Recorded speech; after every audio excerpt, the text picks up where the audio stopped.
na kami. Ang huling destination. Ayan guys, ang ganda talaga dito guys. Grabe.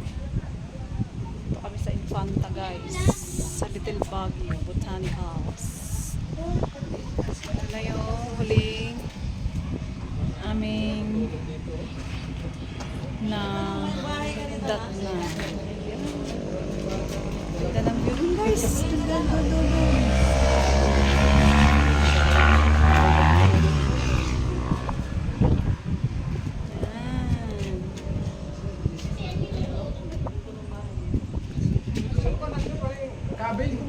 Ganito